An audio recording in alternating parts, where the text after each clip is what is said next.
arrived at Third Space in Soho. I'm here to interview Cathy Brown, former international boxing champion, and she's also going to put me through my workout. So let's see how it goes.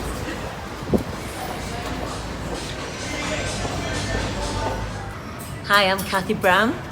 I'm an ex-professional boxer. I was the second woman in the UK to receive a professional boxing licence. During that time, I became ranked number 3 in the world, and I won the British and the European Championships. Cathy, thank you very much for letting me interview you or talk to you for my Mindset March. Before you put me through my paces, I want to just have a chat about your story. Firstly, your professional career. What was it like back then compared to what most people know of Olympic boxing for females? What was it like when you started? It was worlds apart than it is now for women's boxing. The fact that I was only the second woman to get the licence, and men were heavily opposed to women getting their licences and said women should not be allowed to box. You're too pretty to box. Or boxing is not a woman's sport, it's a man's sport.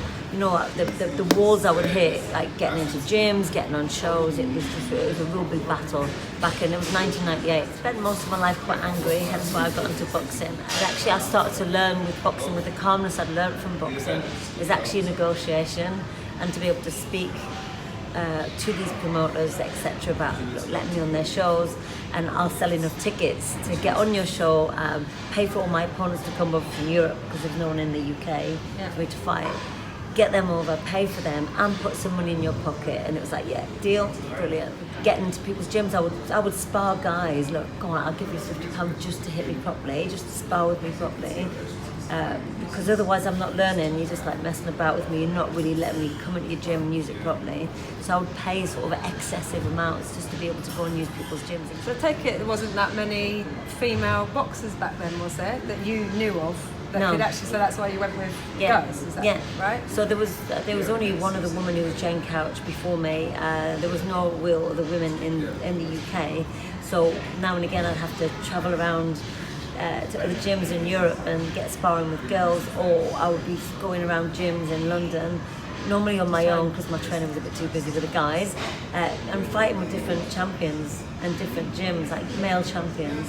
And it's the only way I thought it was the way to sort of develop that sort of inner resilience and strength to be able to fight. Tell me the first fight you ever had.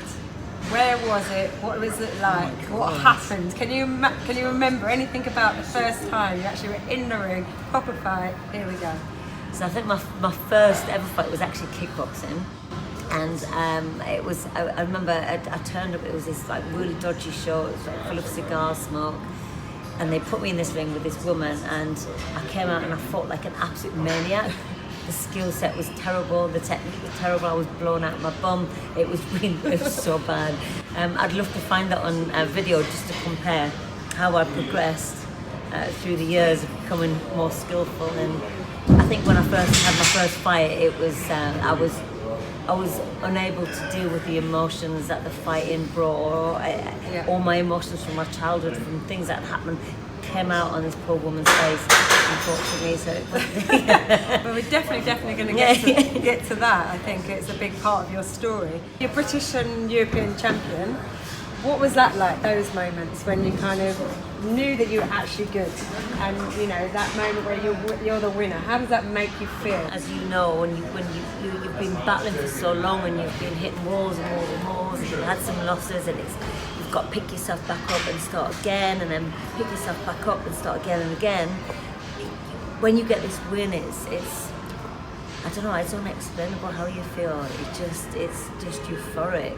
In terms of boxing, for the boxing fans amongst us, tell me what type of boxer you are, and how do you explain that to people that don't really know about boxing? If you watch me fight, I look like a little bit psychotic because I'm coming forward. I'm a very come forward fighter.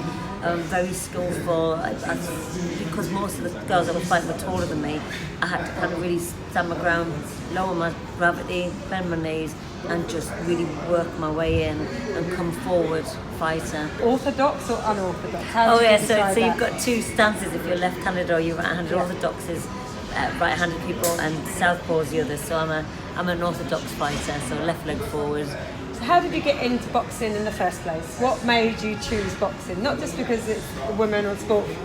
Give us a little bit about your history, background from a younger age, and why boxing became something that you gravitated towards. So I got into kickboxing first because when I was 16 I was raped and abused by one of my ex-partners for about a 2-year period, and then it was quite heavy and I felt quite bullied. And I left home and I was adamant that was never going to happen to me again. I was never going to be bullied or controlled like that ever again.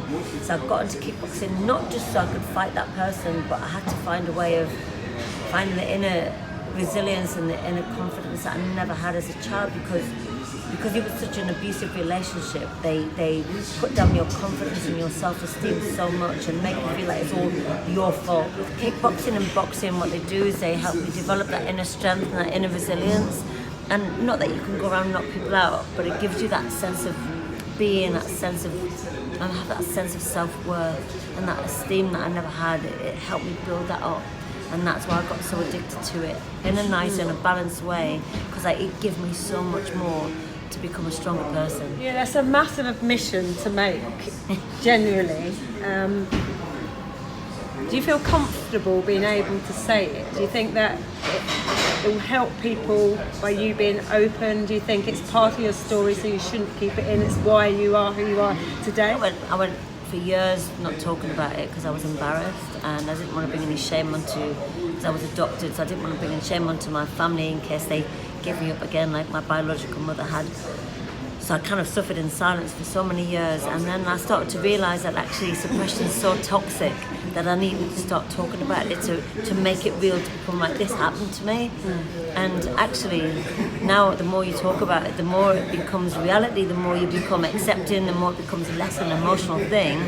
And the more, yeah, exactly, and then the more it becomes, actually, if I can help someone by speaking out loud about what happened to me, then I've done my job and I feel really good about myself that I've helped someone. So I'm not uncomfortable about it, and actually I wouldn't be what I'm doing today had all of the badness not happened to me when I was younger. Seen that you've taken boxing to another level, so you obviously used it for a personal reason when you first got into it, then become a very talented boxer, and then you retired, and now you use it as a tool to engage with other people, help other people. Can you explain about boxology? So you've started that, and what that actually means and what it is. I started the project when my dad died because I needed something to keep my head above water and I needed something to concentrate on. And to me, my way of coping is to actually throw myself into a project. And when I throw myself into a project, I get feelings of self-worth because I wanted something to concentrate on. So I wasn't, I had my mum who had dementia. When my dad died, I had to put my mum in a home, which broke my soul. I'm not an emotional crying person, but that broke me beyond belief, and I've never cried so hard in my entire life. So I wanted to design a course that was going to help trainers become better holding pads, very passionate about boxing because of everything it had given to me. So I started boxology, we started on a 2-day course, and I started writing a book, and the book was published. Then I've got another book which I've just finished. Then I was in the app doing all the videos. And then I just started to, sorry, but we're a bit too busy. So that's why boxology was formed, and I needed something to reflect my boxing passion through again and again, an outlet for my dad's death and my mum's dementia. So I see boxology, I want to sign on to your course. What is it that I get out of it? So it's an extensive course on boxing techniques, how to hold pad, etc., strength and conditioning to help you as a coach or your client not get injured from shoulder rotator cuff injuries, because obviously the shoulder is really shallow. Yeah. So it gives you conditioning for that as well. You also get CPD points from Active IQ and SimSpa. We've had it endorsed by the Legion Education Body. Right. So they've rubber stamped both the courses now.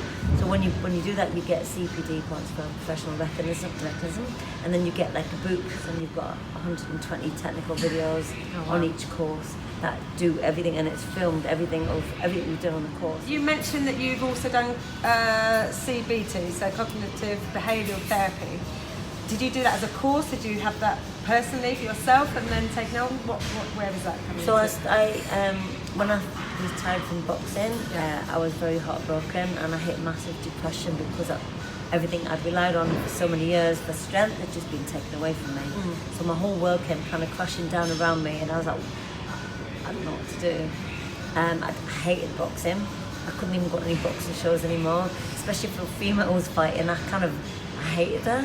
It was a really unhealthy place. It was terrible. And so I thought, I really need to understand what's going on here. So I started to study sports psychology for myself. Studied that, got qualified in sports psychology.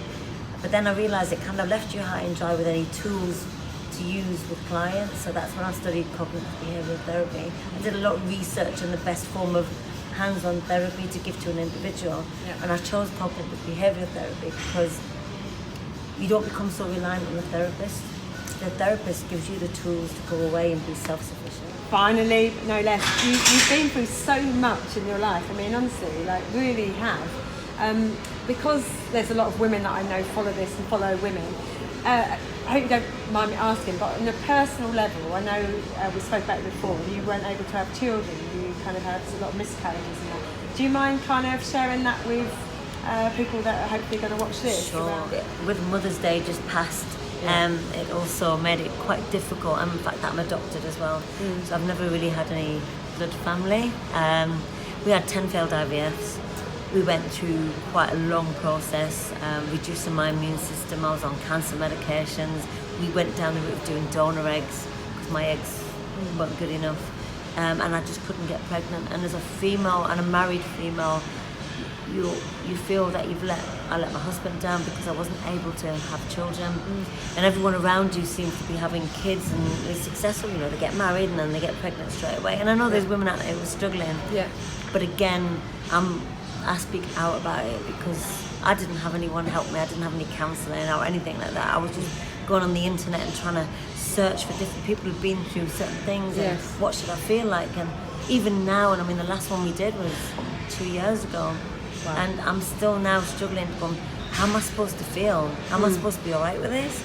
Still trying, not trying? We're not trying. We give up 2 years ago, so we stopped trying 2 years ago, and now we're just trying to just be me and my husband together. And you work together on Boxology, right? So you've got a passion together, which is lovely. I mean, that's really special. So we've actually come out stronger, and a lot of relationships struggle with that relationship issue because it drives them apart. Because they start arguing a lot, and it's just so stressful when you constantly are, I'm not pregnant again, I'm not pregnant again. How did you remain strong? What's the I just knew message? I couldn't give up, as that was knocking into my boxing resilience. And boxing and sport have really taught me about resilience and about strength. So anything, even in life that has gone wrong, you kind of lock into those learned inner behaviours from sport, and you go, right, I can't give up, I've got to keep going, I've got to keep putting one foot in front of the other. Thank you so much. I mean, honestly, it's been fascinating learning about you, but I love your mental attitude, your approach. You know, despite problems which everybody goes through, you'll still have your bad times, like we know, but you've got that resilience that takes you and moves you through life, and that's so empowering. So Cathy Brown, international boxer, cognitive behavioural therapist, founder of Boxology, PT for many, many years, coach and everything else that we do in the ring. You're here at Third Space, which is amazing, fantastic location. What's next? I want to develop Boxology even bigger, so we're producing the intermediate course now, then the advanced, but in the interim period I'm going to do boot camp for general public to do, a one-day boot camp, and just produce an app for them to do, because you know that boxing gives so much. Right, let's do it. Thank you so much. 1, 2, hip straight. Roll. 1. Elbows tucked in. Good. 15 seconds. That's